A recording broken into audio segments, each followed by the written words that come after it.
Hello. Can everybody hear me? Just hanging out at home and looking at what's going on here. Let's turn on the light over here. Fix the lighting a bit.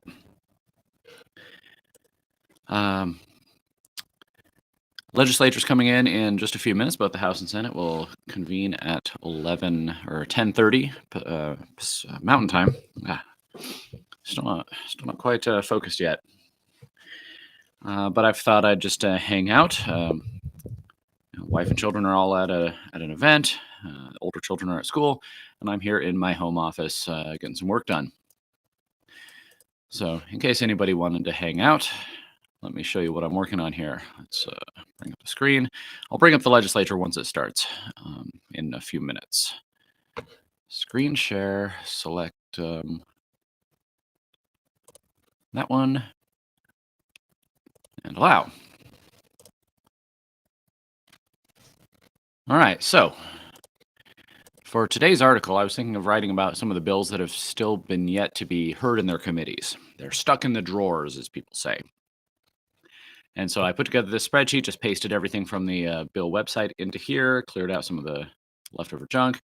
So I have a list of every bill and every resolution that's been introduced, which if you look at the number, that's 709. Subtract one for the header. 709 bills, resolutions, memorials, and other measures have been introduced in the Idaho legislature this year. That is quite a few. So to find the ones that are still stuck in the drawer, let's go to status. Adopted. Those are resolutions that have been adopted. They're gone. Let's see. Failed. They're dead. Let's see.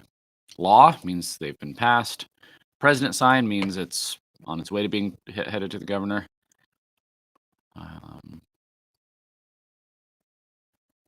Failed. Got to get rid of those. Signed by the speaker and to governor. All right, so that reduces it a bit. Now we're down to 431. All right, filed in the office of chief clerk. Let's get rid of that. That is personal bills. They have no chance of going anywhere. All right, that brings us down to 412. That's still quite a few. And honestly, this is the reason why a lot of things don't get heard in committee. There's just not enough time. The question is how the committee chairs are using their priorities. Are they deliberately holding bills back that might pass or might draw a lot of public attention because they don't want to do it?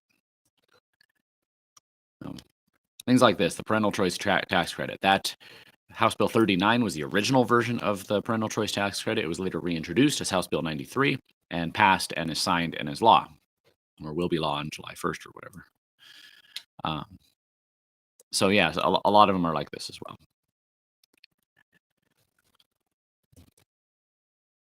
Let's see. This should tell you how many bills there are. There's just so many. Let me grab all the Senate bills. I don't know. What's the best way to look at this? Denouncing political violence. That's that one was adopted.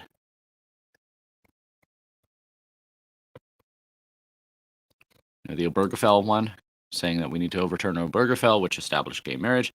That one is still sitting in Senate State Affairs. That passed out of the House right away in the first week or two of the session, and it's just been sitting there. 10th order on the Senate side means that it's waiting for a vote. Official language English, that is on the third reading, so that could come up as early as today. A couple of these things were just superseded by things later.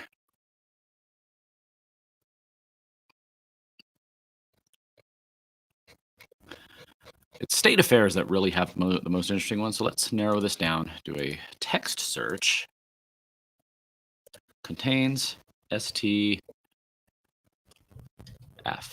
So that should be everything that is House State Affairs and Senate State Affairs. There we go. That brings us down to 90. And some of these will have been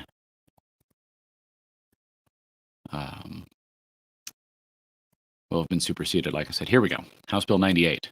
No taxpayer funds for teachers' unions. It passed the House, sitting in the drawer of Chairman Jim Guthrie. Public notices.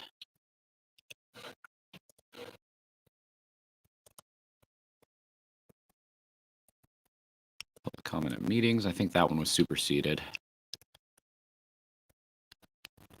For these House bills, you look for ones that are sitting in Senate State Affairs. So this one, let me highlight that. I think that one was superseded. Legislative review of rules. That might have been superseded, but I'll look into it.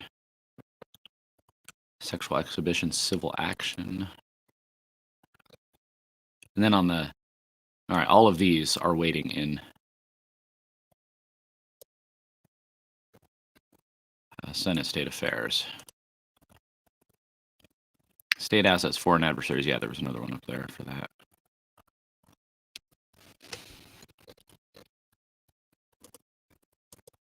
Why did it change font halfway through? It's annoying. An artifact of... Okay, well, that's even more annoying. Okay, I guess I'll leave it alone. All right, and then on the Senate side, here, let's look for the ones that are sitting in House State Affairs. Temporary rules. Let's highlight that. Fiscal note on initiative petitions. Property ownership, independent candidates. We'll look into those. Religious Freedom Day and Traditional Family Values Month. Sounds good.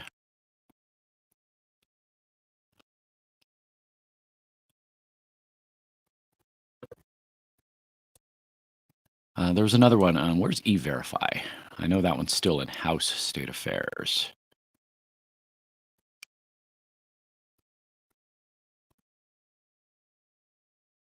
Where is it? Where is it? What is the E-Verify bill?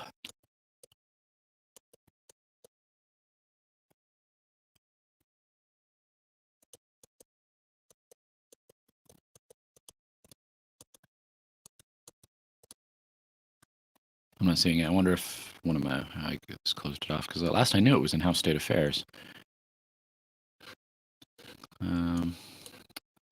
Let's bring up another window here.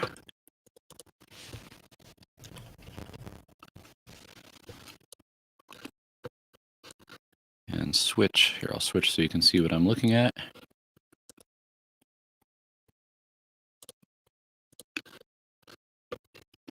All right, E-Verify is going to be something about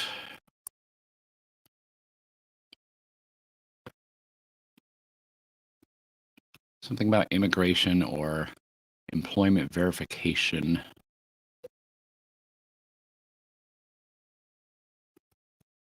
Unauthorized workers verification. There we go, 252. Oh, there it is. Okay, I found it in the spreadsheet. Well, I'll bring the spreadsheet back up.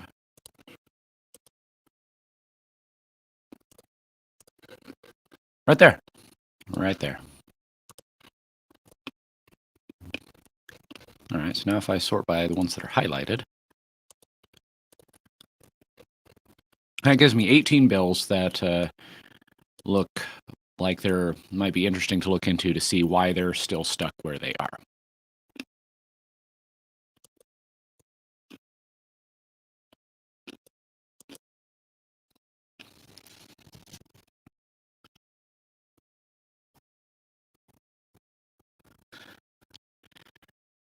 Somebody's watching and just texted me the bill number that I just found. And there really are a lot of bills, you know?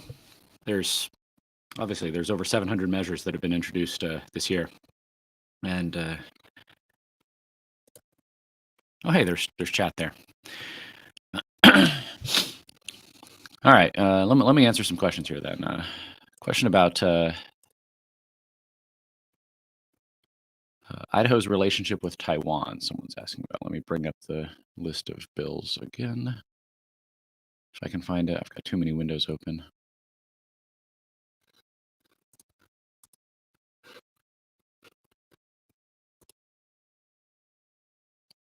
There it is. House Bill there's a question. Idaho's relationship with Taiwan. Control F, Taiwan. Idaho-Taiwan relationship. It's sitting in the Senate. It passed the House. Statement of purpose. This joint memorial reaffirms the unique relationship and strong economic ties between Idaho and Taiwan. Bill text. Whereas. Now, therefore, the House and Senate concur that the state of Idaho recognizes the importance of the strong, enduring, and democratic partnership between Idaho and Taiwan, reiterates its support for closer economic and trade partnership between the United States and Taiwan, including support for a U.S.-Taiwan bilateral trade agreement, continued affirmation of the U.S.-Taiwan Initiative on 21st Century Trade, and resolution on the ongoing dialogue related to the agreement of double taxation avoidance, and it supports Taiwan's participation in international organizations that impact global trade, health, safety, and well-being of the 23 million people in Taiwan. So it's just a resolution that says we like Taiwan, I guess. I don't know. If I was in the legislature, I would have a hard time voting for pointless things or wasting any time. I mean, I might vote for it, but it's... and another question about the digital driver's license bill. That one passed the House barely, but it failed in the Senate committee by one. So that one is gone, done for the year, and we'll see what comes up next year. Yeah, looks like House and Senate should be starting here in a minute. Oh, they're praying in the Senate. Heavenly Father, we thank you for these 35 senators. We truly do, who are serving in the here and now, in their time. We honor their dedication and sacrifice, recognizing the foundation they are laying for future generations. Help them to build on the work they've begun, and may they continue to honor you as they serve the people of the great state of Idaho. We pray this in Jesus' name. Amen. All right, they're going to do the flag salute here. I actually need to be in the other browser to make this work. For some reason, my regular browser does not like pulling the audio from, well, I've got it muted now, but pulling it from there. So I'm going to shut down here real quick.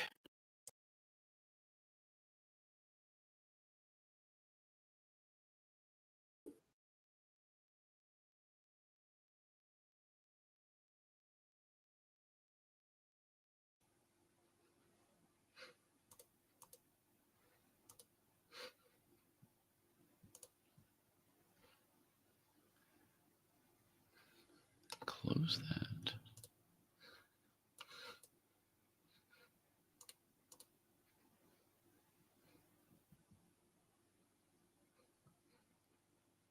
Well, I think you can hear me, but my camera doesn't want to work now.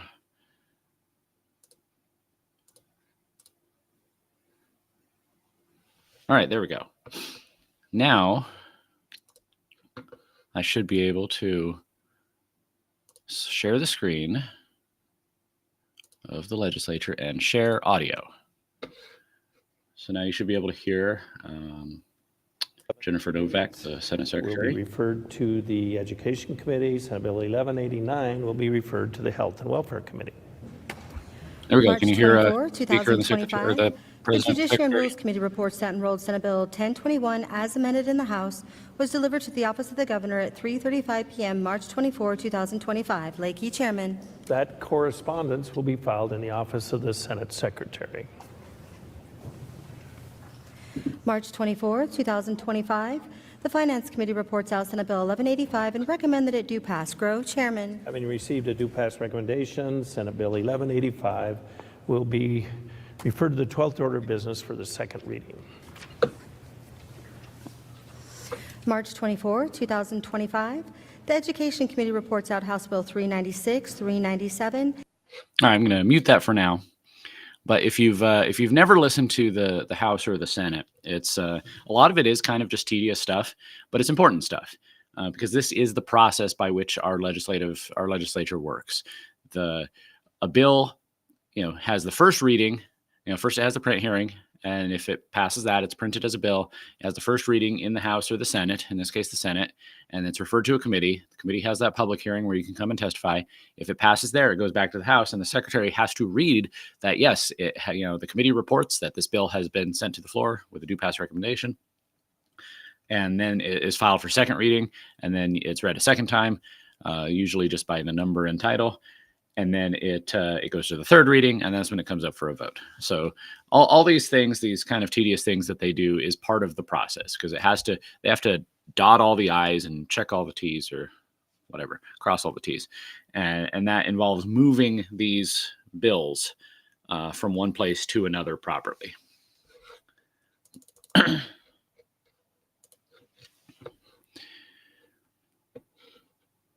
Let's see what else is going on in the world. We can look up and see what is on the third reading calendar. Click over here, Senate reading calendar. Gotta switch to that tab. This is why I need a producer. So 10th order, these are, well, there's that Idaho-Taiwan relationship sitting there waiting for a vote. Lava Ridge bad. So Taiwan good, Lava Ridge bad, Lava Ridge bad. Patrick Henry good. Okay. Those are things I guess it's nice to celebrate our heritage and our history, but at the same time, it's it doesn't really mean anything. Second reading. So these are the bills that have passed the committee, and they are waiting for their second reading, in which they'll just be read by number and title. House Bill 391 by Appropriations Committee. Appropriations relates to replacement items for the Commission of Blind and Visually Impaired, yada, yada, yada. It's a budget bill. Constitutional Defense Council that just passed committee yesterday. That's Senator Leahy and Representative Bruce. Seems like a reasonable idea. If you're, in a legal action against the federal government, say over some, BLM land adjoining to your property or something, and the government's trying to come in and, essentially run roughshod on your constitutional rights, then the state has this fund that already exists that they could then use to reimburse you for your attorney fees.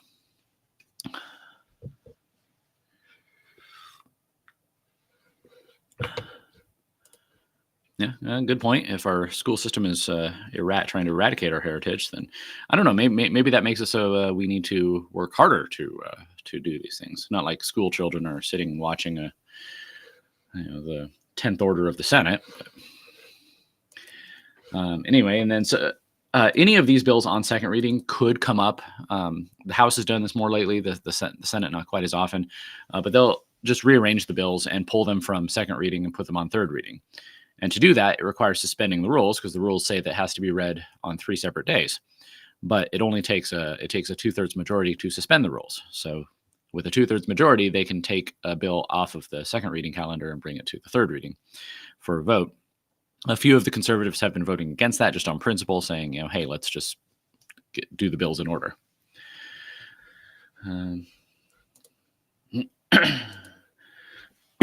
Excuse me. And here's third reading. So that is quite a few on there. So any one of these can come up for a vote. Typically, they go in order, but sometimes they jump around, move something to the top. An appropriations bill, property rights, education, high needs student fund, I guess more money, parental rights in education.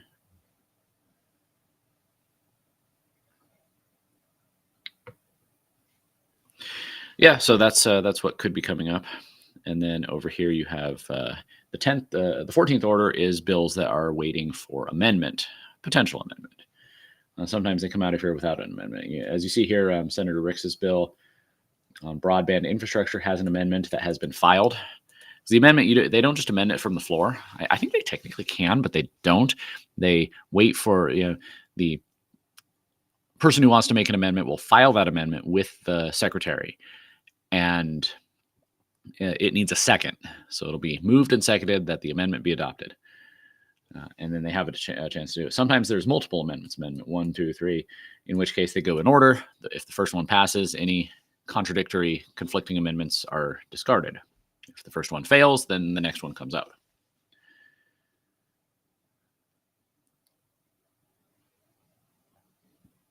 It's always interesting when they take a House bill and amend it, because then that means it has to go back to the House and be voted on, because both chambers have to vote on the same exact text. Let's go back to the Senate. Senator Adams is talking. What's he talking about? Looks like he's already done. House amendments to Senate Bill 1073. Is there an objection? Hearing none, the Senate does now concur in the amendments to Senate Bill 1073. So it's And the opposite case. we'll send The it House to amended Judiciary and Rules for engrossing. the Senate bill. Mr. President. Senator Den Hartog. Mr. President, I ask unanimous consent that the Senate advance to the 11th order of business. Without objection, the Senate will advance the 11th order of business, introduction, first reading of bills. The Senate is at the 11th order. Mr. President, I ask Senator unanimous DeHartog. consent that all bills on first reading be read by number, author, and title only, and the journal show they've been read at length. Without objection, it is so ordered. The Senate Secretary may read the bills. In the House of Representatives, House Bill 390 by Appropriations Committee. The law that says, that all bills must be read 3 times in their entirety, it never actually happens because they just ask unanimous consent to read them by number, name, and title, or number, title, and whatever. To the appropriation to the Department of Parks and Recreation, appropriating additional monies to the Department of Parks and Recreation for fiscal year 2026. It's one of those things you'd think House Bill 420 by Appropriations Committee. maybe it would be better if they actually read the entire thing, followed the rules to the letter. But on the other hand, they would not have time for that with a part-time legislature, and the secretary would probably lose her voice very quickly. For the Division of Public Works, appropriating monies to the Department of Administration for the Division of Public Works for fiscal year 2026. In the House of Representatives, House Bill 426 by Appropriations Committee, an act relating to the appropriation to the Office of the State Controller, appropriating additional monies to the Office of the State Controller for fiscal year 2026. In the House of Representatives, House Bill 413 by Ways and Means Committee, an act relating to the state budget, to provide for the Idaho Personnel Reduction Act, to provide for the reporting of state employee travel expenses. In the House of Representatives, As it goes through one chamber, House committee, House floor, and then Senate committee, Senate floor. The JFAC bills are different since they come out of the joint committee, and then half the bills go one way, half the other way, and then they swap once they pass. They actually go a little bit faster because, a House bill that's a budget bill doesn't have to then go back to the Senate Finance Committee because it's already passed the Senate Finance Committee, so it'll come to the floor pretty quickly. But that's really what they're waiting on. Constitutionally, the legislature has to pass a balanced budget, and so that means all these budget bills, those are that's what's keeping them from going home right now. 419, 420, 425. And any of those bills that we looked at in the spreadsheet that are still waiting in drawers, if those are still in those drawers when they adjourn, then they're dead. House Bill 435 will be referred to the Local Government and Taxation Committee. And so there's often a kind of a run out the clock There's no scenario further DC 11 where Mr. President. The Senate will then they try to advance pass the the budget 12th order bills of and business, leave second reading things in the bills. drawer The that they don't want to Senate is at address. the 12th order. Mr. President. Senator Den Hartog. Mr. President, I ask unanimous consent that all bills on second reading be read by number and author only, and the journal show they've been read at length. Is there an objection? Hearing none, it is so ordered. In the House of Representatives, House Bill Second reading. 391 by Appropriations Committee. In the House of Representatives, House Bill 148 by State Affairs Committee. In the House of Representatives, House Bill 212 by Local Government Committee. In the House of Representatives, House Bill 417 by Appropriations Committee. In the House of Representatives, House Bill 418 by Appropriations Committee. House Bill 391, 148, 212, 417, and 418 will all be referred to the 13th order of business for the third reading. There is no further business in the 12th order, Mr. President. The Senate will then advance to the 13th order of business, third reading of bills. The Senate is at the 13th order. All right, this Mr. is President. votes. Senator Den Hartog. Mr. President, I ask unanimous consent that House Bill 248 and House Bill 25 hold their place on the calendar for one legislative day. All right, so they're punting those for a day. 248 and 25. Is there an objection? 48 is Hearing none, it is so ordered. an appropriations Mr. bill. President, I ask unanimous Natural consent that House resources. Bill 337 hold its place until March 27. 25 was sales You've tax, heard the request. Is there an objection? and I didn't hear Hearing what none, the it is last so one. ordered. It's a good question. Why doesn't the legislature stream to YouTube? I've wondered that this year. Their current stream is a little bit clunky because it just goes through their proprietary thing. It's Stream Guys is the vendor here. The Senate will now have before it for final consideration House Bill number 321. The Senate Secretary will read the bill. In the House of Representatives, House Bill 321 by Ways and Means Committee, an act relating to property rights. To This establish is the provisions squatter of- bill. Senator Keiser. Keiser. Mr. President, I ask that for unanimous consent that further reading of House Bill 321 be dispensed with and that the journal show has been read a third time at length, section by section, and placed before the Senate for final consideration. That's Thank Senator you, Kaiser. Senator Kaiser. You've heard the request. Is there objection? Hearing none. Senator, you have the floor to begin the debate. Thank you, Mr. President. Senators, this bill, House Bill 321, is commonly referred to as the squatters bill. It allows for the removal of unauthorized persons from property so long as certain conditions are met. It provides a 8-point criteria that a homeowner can then use to file a complaint with the sheriff. Provides a copy of what a complaint would require, and that would have to be substantially followed. This would not apply to anybody that's a current tenant or a recent tenant that had a contract, written or oral contract, so only unauthorized personnel. Upon receipt of a complaint, the sheriff would then have to determine that it is in fact a wrongful unauthorized person and that the person filing complaint is the authorized owner.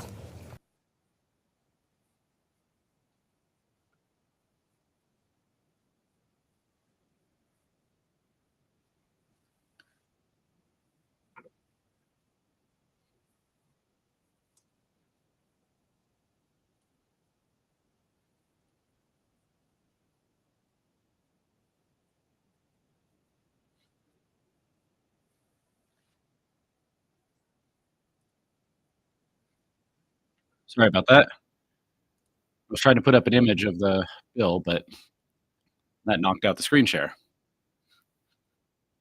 And now I can't get the screen share back. There it is. And debate is open. Is there further debate? Hearing none. Senator, you have the floor to close the debate. Thank you, Mr. President. Debate is closed. Thank you. Debate is closed. The question before the Senate is, shall House Bill number 321 pass the Senate? The Secretary will poll the members. Adams, Anthon, Berndt, Bierke, Blaylock, Burtonshaw, Carlson, Cook, House Bill 321 Tim passed the House Harto, 64-3 to 3. Foreman, The only nay votes were Galloway, Democrats Achilles, Grove, Green, and Mathias. Guthrie, Harris, It was actually Hart, Representative Shubin sitting in for Kaiser, Representative Green. Cole, Lakey, Lenny, Lind, Nichols, Okonowitz, Patterson, Ricks, Ruckte, Semoroth, Shippey, Taylor, Taves, Van Orden, Wintrow, Wohler, Woodward, Cito, Seiderveld, You notice that Senator Zeiderveld always says yes instead of I. The vote count shows 35 in observation. favor with none against.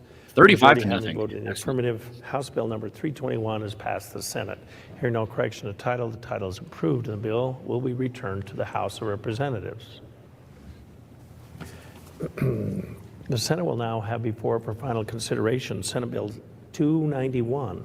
The Secretary will read the bill. In the House of Representatives, House Bill 291 by 291. Education Committee, an act relating to education to establish provisions regarding the Idaho High Needs Student Fund, declaring an emergency and providing an effective date. Mr. President, Senator Blaylock. Mr. President, I ask unanimous consent that further reading of House Bill 291 be dispensed Students with. with disabilities. And the journal show it has been read a third time at length, section by section, and $3 placed million. before the Senate for final consideration. Is there an objection? Hearing none. Senator Blaylock, you have the floor to open the debate.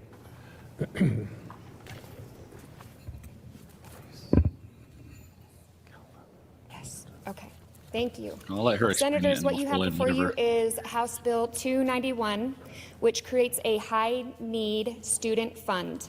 This fund will reimburse districts and charters for costs that are that they are spending to educate a small number of students with very high special needs, services that are required under federal law.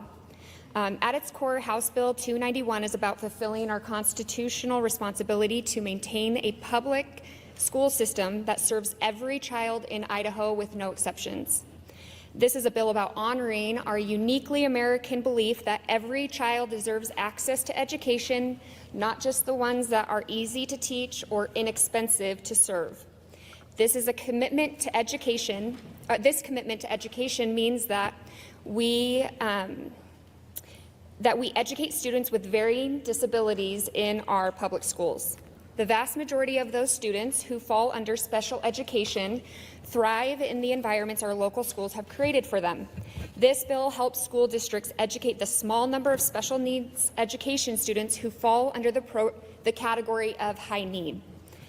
If you look at the first page of the bill, you can see high need is defined as students whose special education related costs exceed $15,000.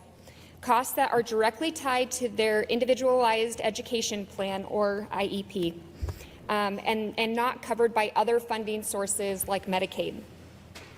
Again, most students who receive special education services don't come close to that $15,000 threshold. But for the small number of special need kiddos, this cost can add up quite quickly. So let me give you some examples, real life examples from one of the two school districts in my district. Currently, we have a student who requires an American Sign Language interpreter every day, all day. That costs $55,000 a year. Private insurance does not cover that cost, and there's no Medicaid reimbursement for that service. We have another student who requires 2 behavioral interventionists. The student is uninsured, and Medicaid will only cover 1, so the district absorbs the extra $49,800 per year. Another student has a behavioral interventionalist, an occupational therapy, speech therapy, and an AAC device, services that cost a total of over $65,000 a year with minimal insurance coverage and no Medicaid support. Additionally, for students who require one-on-one behavioral or nursing support all day, every day, the costs range anywhere from $51,000 to $89,000 per year, and that's before factoring in additional services like therapy. These are not hypothetical numbers. These are real students in real classrooms with real cost. So how are districts paying for this right now? They are pulling from existing state and local budgets. Some districts have passed bonds to help cover the cost. And it's a financial strain that not only affects special education, but also impacts the district's ability to plan and budget effectively to educate all of the students in their district. This bill helps alleviate some of that pressure, and here's how. So this bill will create a high needs student fund, and this program is a last dollar program, meaning schools must exhaust every other funding option before they can apply to the Department of Education for reimbursement from this fund. And I'll walk through how the funding works. This is on page 2 of the bill as well. So if a student's special education costs go beyond $15,000, the fund will reimburse 100% of the next $50,000 in cost. After that, this fund would cover 80% of the remaining amount, not to exceed $100,000. And to make sure that this fund is distributed fairly across school districts, no single school district can receive more than 5% of the total fund in a given year. This fund is needed. If you've met with any of your school leaders recently, then you know that special education funding is a real challenge. Right now, Idaho is only one of 2 states that doesn't have a fund like this. One of 2 states that doesn't have a program or a fund like this. This bill does not incentivize a district to create a program or solicit students to meet the specific requirements of this bill because it's a reimbursement program. So this passed the House 36 to 34, which is as close as you can get. That's by 1 vote. Because had it been 35-35, it would have failed. A tie is a failure.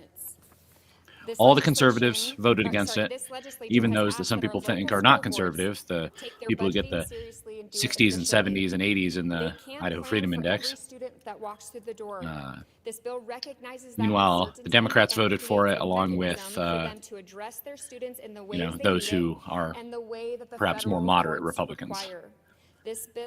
Basically everybody under that 60% threshold. It'll be interesting to see what the Senate does. The Democrats are probably going to debate in favor of this. With that, Mr. President, and debate might is see open. some conservatives debate Is there against. further debate? Mr. President. Senator Nichols. Thank you, Mr. President. You have some handouts that are on your desk, and I really do appreciate the intent of this bill, but I just wanted to bring some things to the floor as part of the debate. And so, yes, this bill does propose a new $3 million special needs fund. We already have 4 different funding sources, and so this would make a 5th funding source. Right now, we have a current funding formula, a separate appropriation for emotionally disturbed kids, funding for residential facilities, and discretionary funding. So this would add, like I said, a 5th source, which would also add complexity and cost. Currently, there are 28 separate line items, and that's on a sheet that you have on your handout. And this is for public school funding. And this bill would make the 29th. We are already appropriating over $3.3 billion to K through 12 education. And so my concern is that we're going to create another program specifically for special needs students, but we already have several of those that should be doing the job.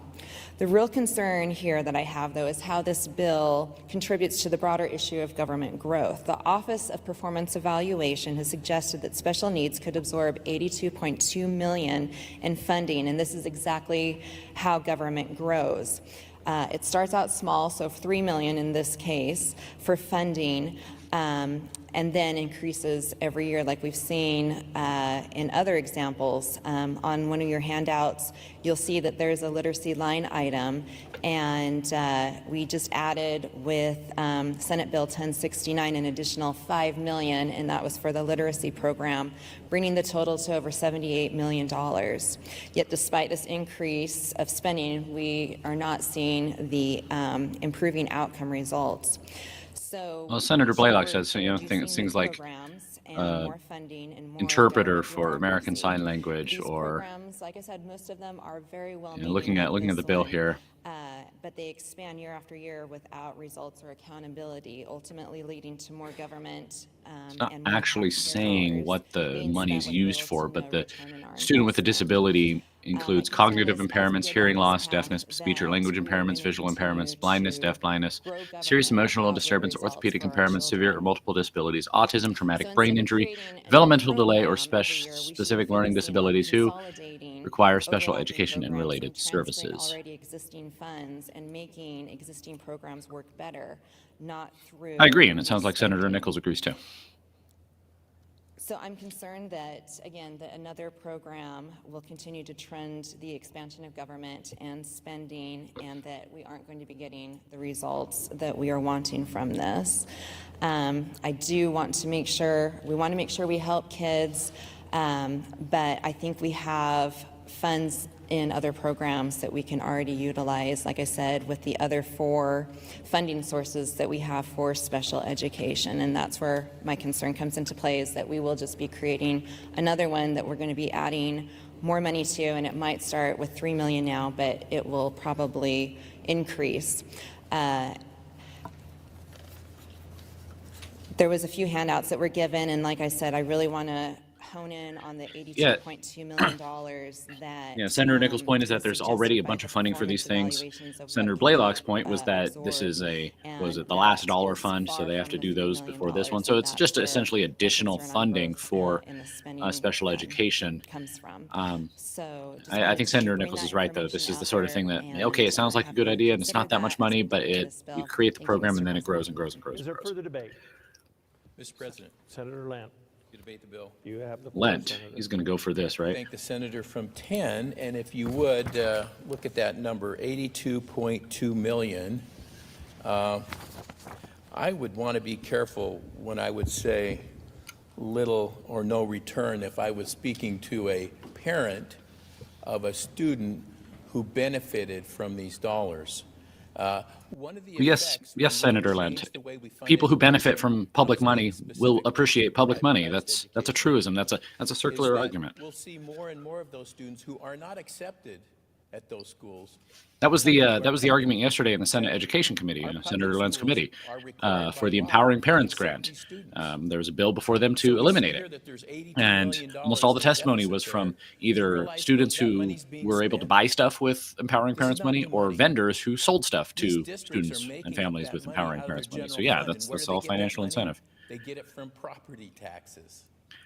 All this Now, is the state's trying the, to again step in and help alleviate. When we some talk of about that the average burden cost to on educate a our- child, it's on our like, what, communities. $8,500 We've here done in this in Idaho, many plus ways, some federal money. But this is not new money. That's This an is average. That's a mean state average. saying, we can A follow lot of suit school with- districts and a lot of I students think I are heard a every lot other less. state but It's us. really weighted by special education, which costs a follow lot this more, pattern. which So we're is, not that's inventing part of the this. debate that comes up This is in not the school new. choice debates. And this is not new money. So let's be supportive of our local districts. Let's be supportive. Oop. Sorry, Thank you. Thank you. Is there further debate? I was trying to turn it up and accidentally muted it. Mr. President. Senator Woodward. Thank you, Mr. President. Woodward will support this. Just to re-emphasize or emphasize what I just heard from the senator from 33, and looking in the second paragraph on this handout, instead of just showing the difference, seeing that districts are spending over $210 million, while we're providing them 134. They're spending over $210 million to comply with the federal and state laws, the requirements we've placed upon them. Now, it seems, when we talk about it in here, it's a little, what are special needs students? This particular example I can provide that was shared with me recently in the Boundary County School District. They have a young man who has behavior issues, but he is allowed to come into that school district. He's 270 pounds. He's a big boy, a young man, but a big boy. And so how do you manage him when he has aggressive behavior during the day? You have to have one or two people there, because if you're going to have one person to manage a 270-pounder, you better have the right one person. And so these are the kind of situations we're trying to deal with here, acknowledging that we keep the doors open for all, we try to provide that uniform education for all, but it takes a little bit more. And I think you can see that in the graph at the bottom of the page, that we oftentimes consider Utah a state to look to, and look at what they are doing in comparison to us when they allocate funding for students. I always wonder who they're talking to on the phones there. Sometimes you can tell when two people are talking to each other on the floor when you're in the gallery, because you can see them both talking and then they hang up at the same time. Mr. President, Senator Adams. the senator from District 11 yield to a question. Senator Blaylock, will you yield to a question? Adams has a swing on this. Senator yields. Thank you, Mr. President. Good, Senator. This would appropriate $3 million. Is there a reason why we're not putting it in in a fund that's already established to address these demographics? Senator Blaylock. Thank you, Mr. President. This fund is written specifically to meet this high-need population, and which we don't have set up in the state, so it would be its own fund. Mr. President, would the senator yield to an additional? Senator Blaylock, will you yield to another question? Yes. Senator yields. Thank you, Mr. President. So I might understand that the funds that we already appropriate for special needs don't address high-level special needs? Senator Blaylock. Mr. President, there is no distinction. Special needs is special needs within the state. So this would be additional monies that districts could use to reimburse the additional cost for the higher need special needs kids and the services that they require. Is there further debate? Mr. President, Senator Lenny. Lenny. I'd like to debate the bill. You have the floor, Senator. Thank you. I'm pretty concerned, Mr. President, because what happened to local control? We always talk about local control and not the heavy hand of the state coming down on the schools, but when it involves money, it seems like local control becomes a ghost.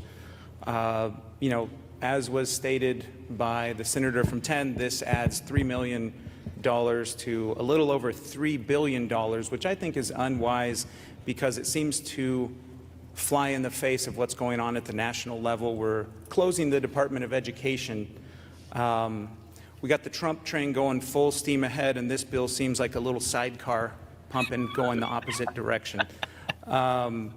We should be prioritizing efficiency over expansion, and we should be cutting and consolidating what we already have instead of creating brand new multi-million-dollar programs. You know, it was said that this is not new money. Public schools. It's absolutely new money. There has to be Mr. President. The money fiscal there note they can says use for this, right? this legislation necessary. creates a fund that is subject to appropriation, which can be whatever we want, open-ended appropriation, and is accounted for in the governor's fiscal year 2026 K through 12 budget.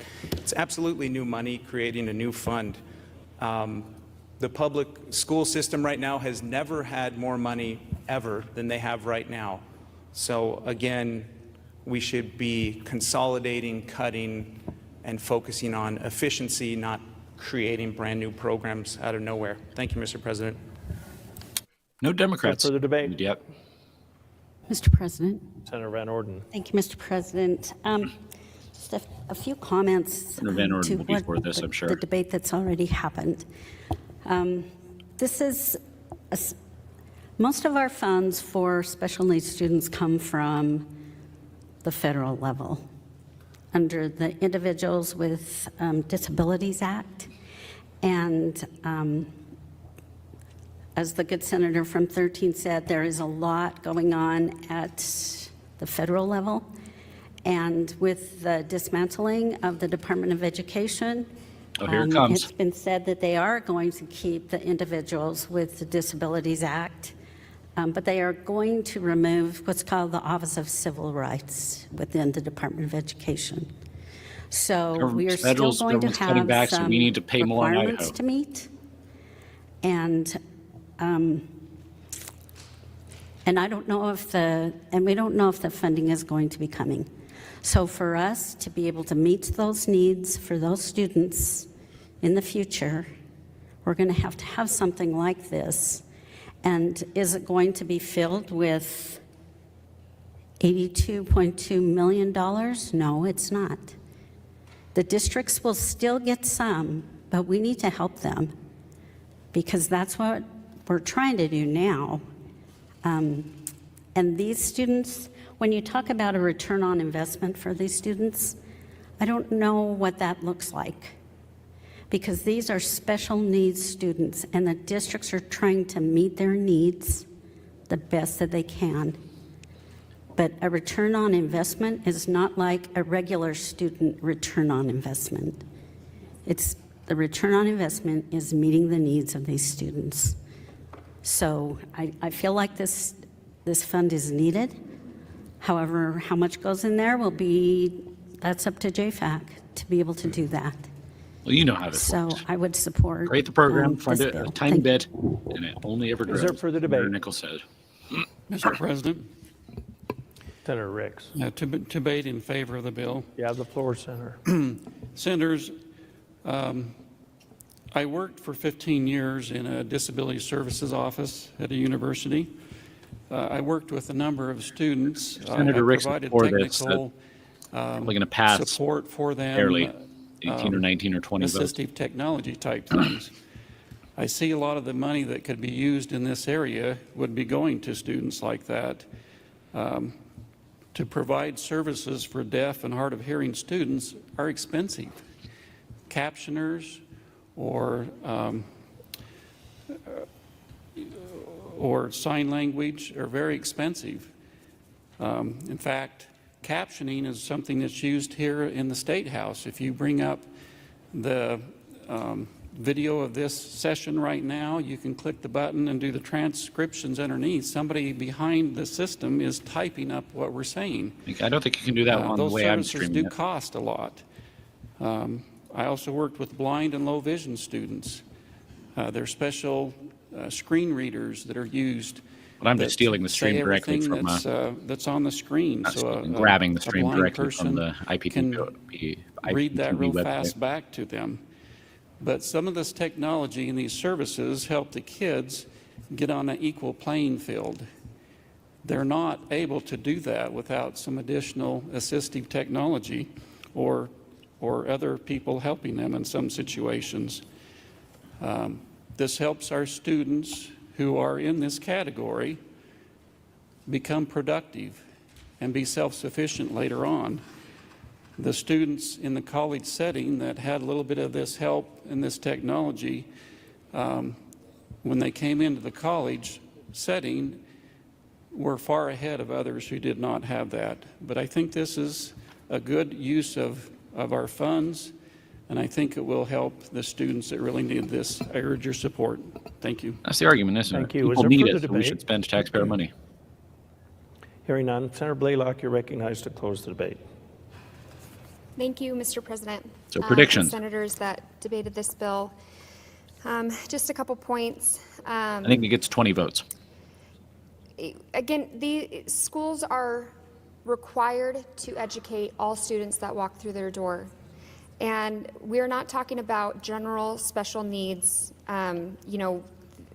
It feels like every kid has ADHD nowadays.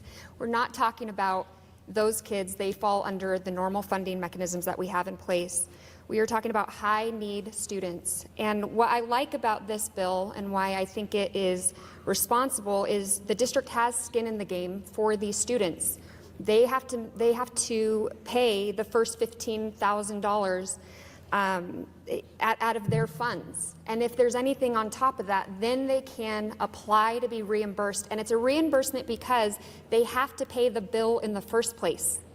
The bill is getting paid. And so this bill would help alleviate the cost that they are already paying. And why are they paying it? Again, because the feds require it.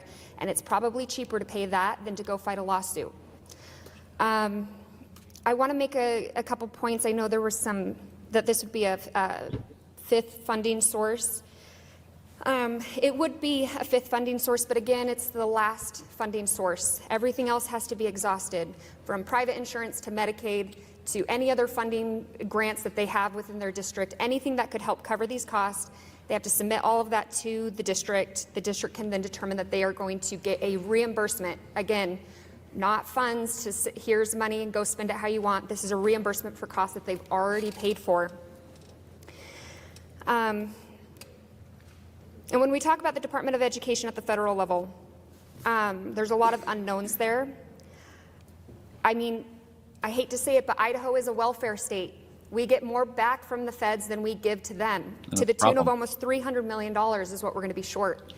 And if we still have the requirements of educating every student, and those high-need students especially, we haven't even begun to address that issue within our state.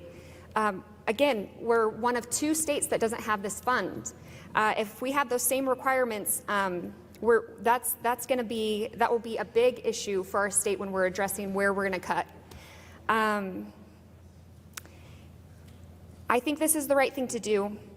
You know, America, we are unique in our education system that we don't turn anybody away.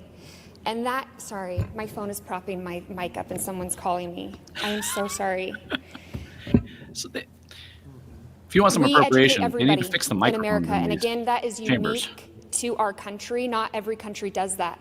I think it's a good thing. It looks silly when they have to hold their but microphone with up and that lean over. comes these additional costs, and that's why I think passing this is the right thing to do for our school districts. Thank you, Mr. President. Debate is closed. Thank you. The debate is closed. The question before the Senate is, shall House Bill number 291 pass the Senate? All right, here the you go. Senate Secretary will call the roll. Anybody else have any Adams? predictions?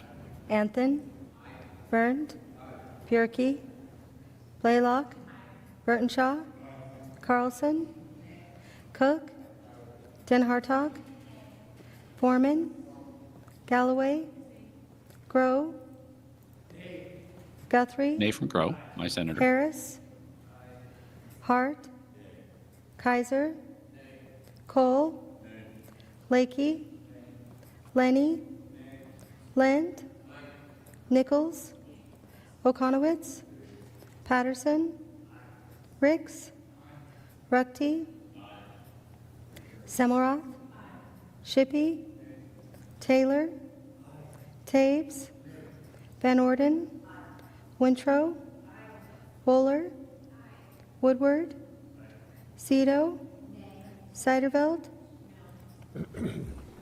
Bjerke, Mr. President, how did I vote? Senator Adams, you voted yes. Can you please change my vote to nay? Senator Adams changes his yes vote to no. I wonder if it passed and he can safely vote against. I wasn't. I couldn't hear all of them, so I wasn't counting. The vote count shows 17 in favor with 18 against. Wow. House Bill 291 has failed to pass the Senate, and we return Adams to the House switched of from Representatives. aye to nay, and that was the deciding vote. My goodness. The Senate will have before for final consideration House Bill number 352. The Senate Secretary will read the bill. in the House of All right. Well, family's coming back home, so I'm going to say hi to my children and have some lunch here in a few minutes before they go down for their afternoon naps. So, goodness, the Senate rejects an additional funding, an additional fund for special education. $3 million goes back to not being spent. So there you go. Sometimes you get a few minutes of excitement when you watch the legislature. So keep watching if you want over at GemStateChronicle.com. I got a big link if you want to watch the House or the Senate. And I'll catch you another time. Stay tuned at GemStateChronicle.com. Also for an article, I'm going to look at some of those bills that are being held up here as we reach the final weeks of the session. So catch you later.